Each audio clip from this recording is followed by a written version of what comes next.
কথা জুনিয়া ঋতুকে বলে আমরা দক্ষিণ বা পূর্ব দিকে মাথা করে শুয়ে পড়ব, সব ঠিক আছে। এই কথা শুনে অন্য কথাকে উদ্দেশ্য করে বলে ঘুমাবো তো বালিশে মাথা দিয়ে, তার সাথে ইস্ট বা সাউথ কি সম্পর্ক? সে উত্তরে জুনি কথাকে বলে একটা রাতেরই তো ব্যাপার, তোরা ছাড় না। তখন আবার কথা জুনিকে বলে বড়রা সবসময় বলে উত্তর দিকে মাথা করে শুতে। কিছুক্ষণ পর ঋতু প্রিয়াকে বলে ওদের লাইফে ঝড় উঠুক, ওরা দুজন মিলে তো সামলে নিয়েছে।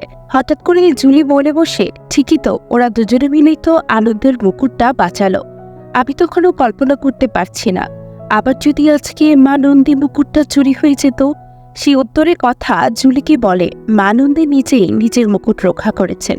তবে এটা সত্যি, পাচক মাসি না থাকলে আজ হয়তো মুকুটটা বাঁচানো যেত না। সেই মুহূর্তে গৌরী এসে কথাকে হলুদ পাতা নিম পাতা দিয়ে সেখান থেকে চলে যায়। এরপর কথা বাইরে এসে দেখতে পায় যে আশ্রমটা খুব সুন্দরভাবে সাজানো। সেখানে একটা প্রদীপ না জ্বললে কথা সেই প্রদীপটা জ্বালিয়ে দেয়। অপরদিকে অগ্নি কথার ব্যাগটা কথার কাছে দিতে আসলে কথাকে দেখতে না পেয়ে ধাক্কা লেগে কথার উপর পড়ে যায়। তারপর অগ্নি কথাকে বলে তুই এখানে চুপটি করে কি করছিস? তখন কথা অগ্নিকে বলে আমি আপনার ঘরে যাচ্ছিলাম। এই বলে অগ্নির হাতে হলুদ নিমবাটা লাগিয়ে দেয়। তারপর অগ্নি কথাকে বলে আমি যা প্রশ্ন করব ভেবে চিন্তে সঠিক উত্তর দিবি। সেদিন মন্দিরের সেবায় তোরা আমাদের বাড়িতে গিয়েছিলি, তাদের মধ্যে তুই সকলকে এখানে দেখছিস। তখন কথা অগ্নিকে বলে সকলকে দেখছি, তবে একজন অদ্ভুতভাবে সকলকে এড়িয়ে যাচ্ছে, ওনার ব্যাপারে আগে জানতে হবে। তখন এই সকল কথা তিলক বাবু আড়াল থেকে শুনতে পায়। হঠাৎ করে আশ্রমে তিনির আসে আর সকালে তিনিরকে প্রশ্ন করে তুই এখানে? তখন তিনির সকলকে বলে বাবা মাকে বলল এতগুলো বাচ্চা ওখানে গেছে, তাই আমাকে আসতে বলল, তাই আর না করতে না পেরে চলে এলাম। এরপর তিলকবাবু এসে সকলকে বলে যে আচার্য মশাই বলল সন্ধ্যারতি একটু পরে শুরু হবে, তাই সকলে সেখানে থাকতে হবে।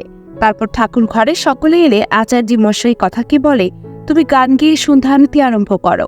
তখন তার শুনে কথা গান গিয়ে শুরু করে। আর কিছুক্ষণ পর সন্ধ্যারতি শেষ হয়ে গেলে গৌরী কথাকে বলে তুমি কি সুন্দর গান গাও, আমাকে শিখিয়ে দিবে প্লিজ? তখন কথা বলে অবশ্যই।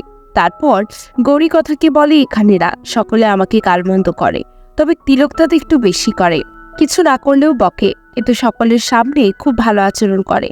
এরপর অগ্নি কথার কাছে এসে বলে গৌরব থেকে কিছু জানতে পারলি? তখন কথা অগ্নিকে বলে তিলকবাবু লোকটা মুখোশধারী, সকলের সামনে যদি মুখোশটা টেনে খুলে দিতে পারতাম তাহলে কতই না ভালো লাগতো, তবে মুকুটটা নিয়েছি সেটা প্রমাণ করবো কি করে? অগ্নি কথা বলে কাজটা এতটা সহজ হবে বলে মনে হচ্ছে না, কারণ ওকে তো সকলেই মনে প্রাণে বিশ্বাস করে। পরের দিন গৌরী অগ্নিকে প্রসাদ দেয়, তখন অগ্নি না করলেও পরে খেয়ে নেয়।